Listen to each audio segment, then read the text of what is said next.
RCF. 6h30, 9h, la matinale RCF. Il est 7h13 dans la matinale RCF. Nous avons rendez-vous avec Éric Meuchler. Éric Meuchler, bonjour. Bonjour Stéphanie. Alors je crois que vous êtes un peu excédé par les fêtes. Fête de la nature par-ci, c'était cette année du 23 au 27 mai 2018, journée internationale de la biodiversité par-là, tous les ans le 22 mai, ou encore semaine européenne du développement durable du 30 mai au 5 juin. Ces manifestations, Stéphanie, m'agacent en effet.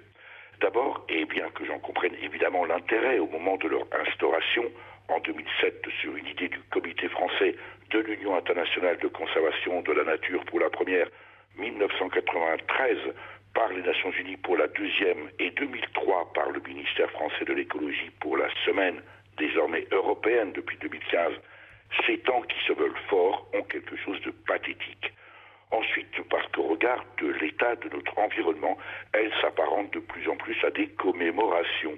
À moins que, comme pour les fêtes paysannes du cochon, où il s'agit surtout de lui faire sa fête à lui et à ses congénères, ce soit la célébration du sacrifice de la nature sur l'autel de la société de consommation. Vous dites pathétique, Éric. Parce que nous n'en sommes plus là, Stéphanie. C'est un peu comme si, dans la nuit du 14 au 15 avril 1912, sur le Titanic, avait été instaurée la fête de la musique, ou que le 2 septembre était décrété fête des longues vues, en mémoire au discours de Jacques Chirac au 4e sommet de la Terre à Johannesburg, en Afrique du Sud. Rappelez-vous, Stéphanie, la formule présidentielle « La maison brûle et nous regardons ailleurs ». C'était en 2002, il y a 16 ans déjà.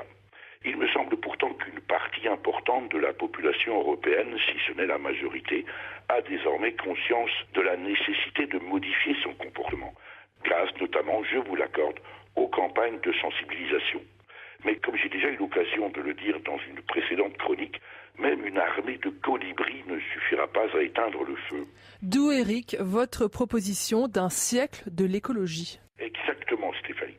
Car l'écologie, entendez par là la mise en œuvre d'un modèle de développement qui soit en adéquation avec la capacité de la nature à renouveler les ressources dont nous dépendons.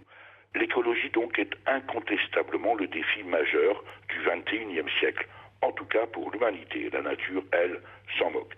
Ce dont nous avons réellement besoin, ce n'est plus de quelques jours de sensibilisation de ci, de là, mais d'un réel passage à l'acte relayé par nos représentants alors qu'ils persistent à regarder ailleurs. Il serait utile qu'ils instaurent pour eux-mêmes la fête permanente de l'action.